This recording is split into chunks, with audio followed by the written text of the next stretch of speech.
세계 경제는 언제나 예측 불가능한 흐름을 그려왔습니다. 한때 찬란한 번영을 자랑했던 도시가 하루아침에 몰락하는 일, 정말 가능한 일일까요? 믿기 어려울 수도 있지만 이미 현실에서 벌어지고 있습니다. 단 하나의 기업이 떠났을 뿐인데 지역 경제 전체가 흔들리고 주민들의 삶이 송두리째 바뀌는 일은 더 이상 낯설지 않습니다. 헝가리의 한 도시는 자동차 공장이 철수한 후 불과 몇 년 만에 유령 도시로 변했습니다. 수천 개의 일자리가 동시에 사라지고 공장을 중심으로 형성되었던 상권이 무너졌습니다. 식당과 마트, 소규모 가게들이 문을 닫았고 학교는 학생 수 감소로 폐교 위기에 몰렸습니다. 남겨진 주민들은 떠날 수도 버틸 수도 없는 처지에 놓였습니다. 젊은 세대는 다른 나라로 떠나고 도시는 점점 비어가기 시작했습니다. 기업 하나의 선택이 한 사회 전체의 운명을 바꿔버린 셈입니다. 그렇다면 왜 이런 일이 벌어지는 걸까요? 세계를 주도하는 미국과 중국 같은 거대 국가에서조차 기업들이 등을 돌리고 떠나는 이유는 무엇일까요? 단순히 값싼 노동력 때문일까요?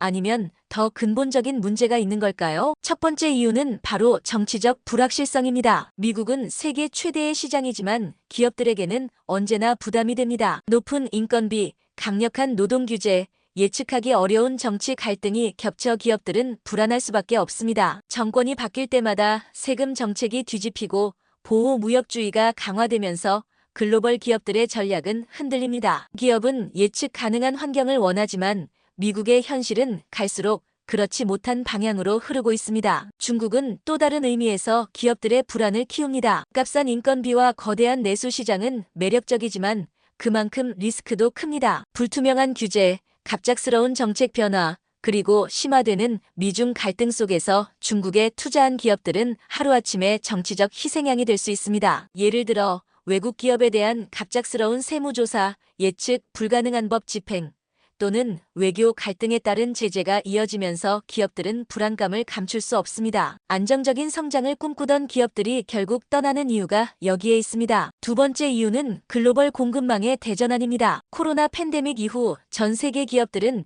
값싼 생산지를 찾는 데서 벗어나 안정적인 파트너를 찾는 쪽으로 전략을 수정했습니다. 단순히 저비용 구조만으로는 위기를 버텨낼 수 없다는 사실을 깨달았기 때문입니다. 팬데믹 시기 특정 국가에 지나치게 의존한 공급망은 큰 타격을 입었고 기업들은 막대한 손실을 경험했습니다. 그 결과 지금 기업들에게 중요한 것은 안전성, 신뢰, 기술력입니다. 비용이 조금 더 들더라도 예측 가능한 환경에서 안정적으로 생산할 수 있는 나라가 필요해진 것이죠. 이 과정에서 새로운 기회의 땅으로 떠오른 곳이 바로 한국입니다. 한국은 세계적인 수준의 기술력과 안정된 정치 체제를 동시에 갖춘 드문 나라입니다. 무엇보다 글로벌 시장에서 수십 년 동안 쌓아온 신뢰는 단순한 경제 지표 이상의 가치가 됩니다. 한국은 약속을 지키는 나라, 협력을 존중하는 나라, 그리고 위기를 기회로 바꾸는 나라라는 이미지를 굳혀왔습니다. 바로 이 점이 오늘날 글로벌 기업들을 한국으로 끌어들이고 있습니다. 예를 들어 반도체 산업만 보더라도 한국은 세계 최정상 수준의 기술 경쟁력을 갖추고 있습니다. 안정적인 전력 공급, 숙련된 인재, 그리고 투명한 제도는 글로벌 기업들에게 매력적인 환경을 제공합니다. 단순히 값싼 노동력이 아니라 미래 산업을 함께 설계할 수 있는 능력이 한국의 강점인 것입니다. 그러나 여기서 중요한 질문이 남습니다. 과연 한국은 세계 기업들의 최종 목적지가 될 수 있을까요? 아니면 지금의 흐름은 단순한 임시 선택에 불과할까요? 미국과 중국에서 떠나는 기업들이 한국을 찾는 데는 분명한 이유가 있지만 앞으로 한국이 이들을 영구적으로 끌어안기 위해서는 더 많은 준비가 필요합니다. 기술 혁신, 인재 육성, 국제 협력 같은 과제들이 여전히 남아있기 때문입니다. 왜 기업들은 굳이 한국을 선택하고 있는 것일까요? 단순히 지리적 요건 때문일까요? 아니면 그 이상의 무언가가 있는 걸까요? 첫 번째 이유는 바로 안정된 정치와 사회 시스템입니다. 한국은 민주주의 체제를 기반으로 한 비교적 예측 가능한 정치 환경을 가지고 있습니다. 물론 내부적으로 갈등과 논란이 존재하지만 외국 기업들이 바라보는 시선에서 한국은 규칙을 존중하는 나라라는 인식이 강합니다. 미국처럼 정권 교체 때마다 극단적으로 정책이 흔들리지 않고 중국처럼 갑작스러운 규제로 기업들을 옥죄지도 않습니다. 기업들에게는 안정성이 곧 생존의 조건이 됩니다. 바로 이 점이 한국을 매력적인 투자처로 만드는 중요한 이유입니다. 두 번째는 탁월한 기술력과 인프라입니다. 한국은 반도체, 배터리, 조선, 디스플레이, 통신기술 등에서 세계 최상위 수준을 자랑합니다. 글로벌 기업들이 미래 먹거리를 찾을 때 한국은 단순한 하청기지가 아니라 전략적 파트너로 떠오릅니다. 예를 들어 전기차 시대가 본격적으로 열리면서 한국의 배터리 기술은 세계 시장의 필수 자원처럼 여겨지고 있습니다. 또한 오지 통신망, 스마트시티, 친환경 에너지 분야에서도 한국은 빠른 속도로 혁신을 이루고 있습니다. 이런 기술 인프라는 기업들이 안심하고 투자할 수 있는 토대가 됩니다. 세 번째는 높은 수준의 인재와 교육 시스템입니다. 기업의 경쟁력은 결국 사람에서 나옵니다. 한국은 세계적으로 손꼽히는 교육열과 뛰어난 인재풀을 보유하고 있습니다. 글로벌 기업들은 한국에 진출하면 단순한 노동력이 아니라 창의적이고 숙련된 인재들을 확보할 수 있습니다. 이는 단순히 비용 절감을 넘어 혁신을 가능하게 하는 자산이 됩니다. 세계 각국에서 기술 인재 부족을 호소하는 가운데 한국은 인재의 땅으로 불릴 만큼 매력적인 요소를 갖고 있습니다. 네 번째는 전략적 지정학적 위치입니다. 한국은 동북아시아의 중심에 위치해 있습니다. 중국, 일본, 러시아와 인접해 있고 태평양을 건너면 미국이 있습니다. 유럽과 아시아를 잇는 물류 거점으로서 한국은 뛰어난 이점을 가지고 있습니다. 글로벌 기업 입장에서 한국에 생산 기지를 두면 동북아 전체 시장을 동시에 겨냥할 수 있습니다. 특히 반도체, 자동차, 배터리 같은 산업에서는 글로벌 허브 역할을 할 수 있는 곳이 바로 한국입니다. 다섯 번째는 신뢰할 수 있는 국제적 이미지입니다. 한국은 지난 수십 년 동안 위기를 기회로 바꾸는 나라로 세계에 각인되어 왔습니다. 1997년 외환위기, 2008년 금융위기, 그리고 최근의 팬데믹까지 한국은 매번 어려움을 극복하면서 한 단계 도약했습니다. 이런 경험은 기업들에게 강한 신뢰를 줍니다. 한국은 위기를 관리할 줄 아는 나라, 한국은 약속을 지키는 파트너라는 이미지는 단순한 수치로 설명되지 않는 자산입니다. 그렇다면 실제로 어떤 기업들이 한국을 선택하고 있을까요? 최근 전기차 산업에서 미국과 유럽 기업들이 한국 배터리 기업들과 손을 잡고 있습니다. 일본이 장악하던 반도체 소재 시장에서도 한국은 빠르게 영향력을 확장하고 있습니다. 또 글로벌 빅테크 기업들이 한국을 아시아 본부의 거점으로 삼는 사례도 늘고 있습니다. 이는 단순한 투자 이상의 의미를 지닙니다. 한국이 단순한 생산지가 아니라 파트너로 자리매김하고 있음을 보여주는 증거입니다. 하지만 여기서 중요한 질문이 하나 더 생깁니다. 과연 한국은 이 기회를 영원히 붙잡을 수 있을까요? 세계는 언제나 빠르게 변합니다. 만약 한국이 기술 혁신을 멈추거나 정치적 갈등에 발목이 잡히거나 국제적 신뢰를 잃게 된다면 기업들은 다시 떠날 것입니다. 기업은 감정이 아니라 이익으로 움직이기 때문입니다. 따라서 한국에게는 숙제가 남아 있습니다. 안정성을 유지하는 것, 인재를 지속적으로 키워내는 것, 기술 혁신을 멈추지 않는 것, 그리고 국제사회에서 신뢰를 지켜내는 것. 이 모든 조건이 충족될 때 한국은 비로소 세계 기업들의 최종 목적지로 자리매김할 수 있을 것입니다. 기업들이 한국을 선택하는 이유를 살펴보면 분명한 장점들이 보입니다. 안정된 정치, 기술력, 인재, 지정학적 이점, 그리고 국제적 신뢰. 그러나 여기서 멈출 수는 없습니다. 왜냐하면 세계 경제 질서는 끊임없이 변하고 있으며 오늘의 장점이 내일의 약점으로 바뀔 수 있기 때문입니다. 그렇다면 지금 한국이 마주한 가장 큰 도전과 기회는 무엇일까요? 첫 번째 도전은 급격한 글로벌 경쟁 심화입니다. 한국이 강점을 가진 반도체, 배터리, 조선, 디스플레이 산업은 이미 전 세계가 주목하는 분야입니다. 문제는 한국만 노리는 게 아니라는 점입니다. 미국, 중국, 일본, 유럽이 모두 같은 분야에서 사활을 걸고 있습니다. 특히 중국은 국가 차원에서 막대한 보조금을 퍼붓고 미국은 자국 중심 공급망 전략을 추진하며 한국을 압박합니다. 이런 상황에서 한국은 기술 우위를 지키기 위해 끊임없는 혁신이 필요합니다. 조금이라도 주춤한다면 금세 경쟁국에 자리를 내줄 수 있습니다. 두 번째 도전은 내부 구조적 문제입니다. 고령화와 저출산은 이미 심각한 수준에 도달했습니다. 기업들이 한국을 선택하는 이유 중 하나는 우수한 인재풀인데 앞으로 인구가 급격히 줄어든다면 이 강점이 약점으로 변할 수 있습니다. 또한 정치적 갈등이 심화되거나 사회적 신뢰가 흔들린다면 지금까지 쌓아온 안정적인 이미지가 위태로워질 수 있습니다. 기업들은 예측 가능한 환경을 원합니다. 만약 내부 혼란이 커진다면 글로벌 기업들은 언제든 다른 선택지를 찾을 수 있습니다. 세 번째 도전은 환경과 지속 가능성입니다. 기후 위기는 더 이상 피할 수 없는 현실이 되었고 ESG 환경사회 지배구조 기준은 이제 글로벌 기업들의 필수 조건이 되었습니다. 한국이 이 흐름에 제대로 대응하지 못한다면 기업들의 신뢰를 잃을 수 있습니다. 예를 들어 친환경 에너지 전환 속도가 늦거나 탄소 배출 감축 목표를 달성하지 못한다면 국제사회의 압박은 물론 투자 철수로 이어질 수 있습니다. 그렇다면 기회는 어디에 있을까요? 첫 번째 기회는 글로벌 공급망 재편입니다. 미중 갈등이 심화되면서 세계는 새로운 공급망을 찾고 있습니다. 미국과 중국 모두에 의존하지 않는 제3의 축이 필요해졌습니다. 이때 한국은 안정적인 파트너로 부상할 수 있습니다. 반도체, 배터리, 첨단 소재 분야에서 한국은 이미 세계적인 경쟁력을 입증했습니다. 만약 한국이 전략적으로 움직인다면 글로벌 공급망의 핵심 허브로 자리 잡을 수 있습니다. 두 번째 기회는 신흥시장과의 협력입니다. 동남아시아, 인도, 중동, 아프리카는 앞으로 세계 경제의 새로운 성장 엔진이 될 지역입니다. 이들 국가는 한국의 기술과 경험을 원하고 있습니다. 이미 중동에서는 한국의 건설 기술과 스마트시티 경험이 큰 주목을 받고 있습니다. 만약 한국이 이들과 긴밀한 파트너십을 구축한다면 새로운 기회의 문이 열릴 것입니다. 세 번째 기회는 문화적 영향력,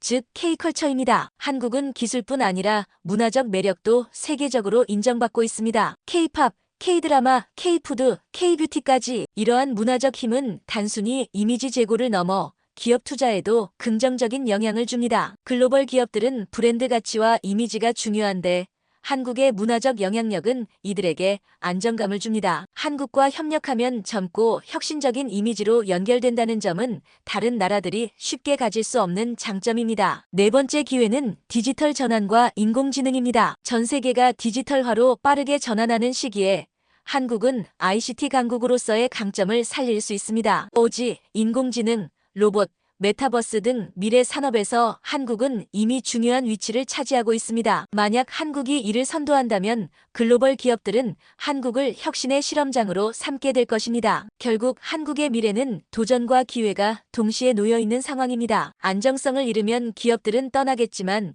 기회를 잘 잡으면 한국은 세계 경제의 중심으로 도약할 수 있습니다. 중요한 것은 선택과 준비입니다. 과연 한국은 어떤 길을 택할까요? 앞으로 한국이 내놓을 전략은 단순히 한 나라의 미래를 넘어 세계 경제 질서에도 큰 영향을 미칠 것입니다. 이 흐름을 제대로 읽어내는 것이 지금 우리에게 주어진 과제입니다. 세계 기업들이 한국을 선택하고 있는 지금, 우리는 분명 중요한 기회를 맞이하고 있습니다. 하지만 이 기회가 언제까지나 한국의 손에 남아있을 거라 생각한다면 큰 착각일 수 있습니다. 역사는 언제나 변했고 세계 경제 질서는 순식간에 판도가 바뀌곤 했습니다. 그렇다면 한국은 앞으로 어떤 전략을 세워야 할까요? 그리고 우리는 어떤 미래를 준비해야 할까요? 첫 번째 전략은 끊임없는 기술 혁신입니다. 한국은 반도체, 배터리, 디스플레이, 조선과 같은 분야에서 세계적 경쟁력을 확보했지만 이 위치가 영원히 보장되는 것은 아닙니다. 중국은 막대한 정부 보조금을 앞세워 기술 추격에 나서고 있고 미국과 유럽은 자국 내 생산을 확대하며 한국 기업들을 압박하고 있습니다. 따라서 한국은 현재의 기술 우위를 유지하는 데 그치지 않고 미래 기술을 선도해야 합니다. 인공지능, 양자 컴퓨팅, 차세대 통신, 우주 산업 같은 새로운 영역에 과감히 투자하고 이를 국가 전략 산업으로 키워야 합니다. 두 번째 전략은 지속 가능한 성장입니다. 기후 위기 시대의 기업들은 단순한 비용 절감이 아니라 ESG를 중요한 기준으로 삼습니다. 한국이 글로벌 기업들의 선택을 계속 받으려면 친환경 에너지, 탄소 감축, 재생에너지 확대에 적극 나서야 합니다. 석탄과 원자력에 의존하는 체제를 넘어 태양광, 풍력, 수소 에너지 같은 분야에서 확실한 성과를 보여줘야 합니다. 만약 한국이 녹색 전환을 주도한다면 단순히 경제적 파트너가 아니라 미래, 지구를 지키는 동반자로서의 위상을 얻게 될 것입니다. 세 번째 전략은 인재 양성과 교육 혁신입니다. 기업이 한국을 선택하는 가장 큰 이유 중 하나는 사람입니다. 하지만 저출산과 고령화로 인해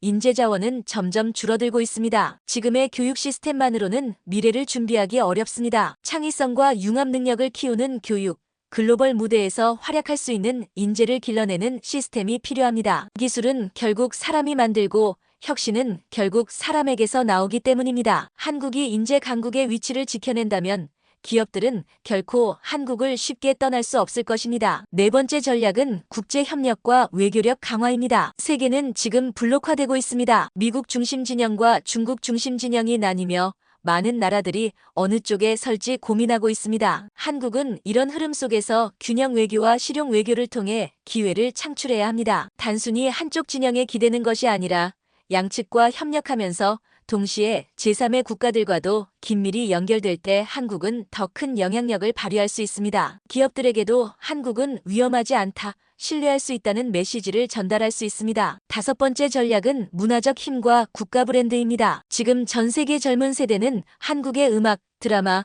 음식, 뷰티를 소비하며 자라나고 있습니다. 이런 문화적 힘은 단순히 유행이 아니라 국가 경쟁력의 중요한 축입니다. 글로벌 기업들이 한국을 선택하는 이유 중 하나는 바로 이 신뢰할 수 있는 브랜드 이미지입니다. 한국은 혁신적이고 젊고 신뢰할 수 있다는 이미지를 문화 콘텐츠가 강화하고 있습니다. 따라서 기술과 경제뿐 아니라 문화적 자산을 전략적으로 활용해야 합니다. 이 모든 전략의 중심에는 하나의 원칙이 있습니다. 바로 지속성입니다. 단기적인 성과에 만족하거나 정권 변화에 따라 전략이 흔들린다면 지금의 기회는 금세 사라지고 말 것입니다. 세계 기업들은 늘 새로운 선택지를 찾고 있고 오늘 한국을 선택한 이유가 내일은 다른 나라로 넘어갈 수도 있습니다. 결국 중요한 것은 변하지 않는 신뢰와 꾸준히 발전하는 힘입니다. 그렇다면 한국의 미래는 어떻게 될까요? 만약 한국이 기술 혁신을 이어가고 친환경 전환에 성공하며 인재를 지속적으로 길러내고 국제 협력에서 주도적 역할을 한다면 한국은 단순한 기업의 대안지가 아니라 세계 경제의 핵심 국가로 도약할 것입니다. 그러나 반대로 내부 갈등에 발목이 잡히고 변화를 두려워하며 국제 신뢰를 잃는다면 지금의 기회는 한순간의 착시로 끝날 수도 있습니다. 오늘 우리가 바라보는 한국의 선택은 단순히 기업과 경제의 문제가 아닙니다. 그것은 우리의 미래, 우리의 다음 세대가 살아갈 세상과 직결된 문제입니다. 기업들이 한국을 선택하는 이 순간 한국은 어떤 미래를 설계할 것인지 그리고 어떤 책임을 져야 할 것인지 답을 내려야 할 시점에 와 있습니다. 이제 질문은 우리에게 돌아옵니다. 한국은 과연 이 기회를 잡아 세계 중심으로 도약할 것인가? 아니면 또 한 번 스쳐 지나가는 기회로 끝나버릴 것인가? 답은 오직 우리의 선택과 준비에 달려 있습니다. 세계 기업들이 한국을 선택하는 이유는 분명합니다. 안정적인 제도, 탁월한 기술력, 우수한 인재, 지정학적 이점, 그리고 신뢰할 수 있는 국가 이미지. 여기에 한국은 위기를 기회로 바꾸는 놀라운 힘까지 가지고 있습니다. 1997년 외환위기를 극복하고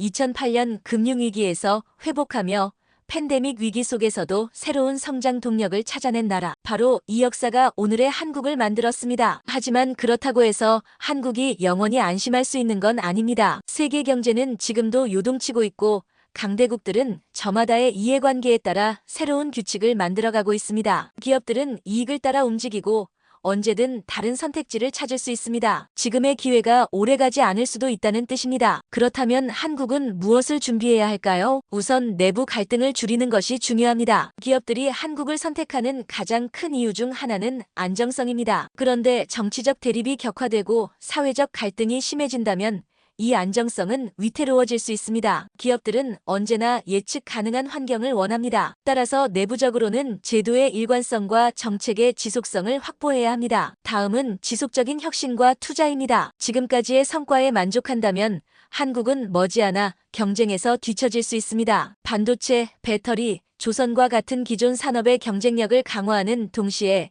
새로운 성장 동력을 발굴해야 합니다. 인공지능, 바이오, 우주산업, 차세대 에너지 같은 미래 산업에서 선두를 차지할 때 한국의 위치는 더욱 확고해질 것입니다. 또 하나 중요한 과제는 국제적 신뢰 유지입니다. 한국은 수십 년 동안 약속을 지키는 나라, 위기를 극복하는 나라라는 이미지를 쌓아왔습니다. 만약 이 신뢰를 잃는다면 지금까지의 성취는 한순간에 무너질 수 있습니다. 글로벌 기업들과의 협력에서 투명성과 정직함을 유지하는 것, 국제사회에서 신뢰할 수 있는 파트너로 자리매김하는 것이 무엇보다 중요합니다. 그리고 마지막으로 사람에 대한 투자가 필요합니다. 기술도 산업도 결국 사람에서 시작됩니다. 저출산과 고령화라는 현실을 극복하기 위해서는 새로운 교육 방식, 이민 정책, 글로벌 인재와의 협력이 필수적입니다. 젊은 세대가 미래를 두려워하지 않고 도전할 수 있는 사회, 글로벌 무대에서 활약할 수 있는 인재를 키우는 사회가 되어야 합니다. 이제 우리는 중요한 갈림길에 서 있습니다. 세계 기업들이 한국을 주목하는 지금,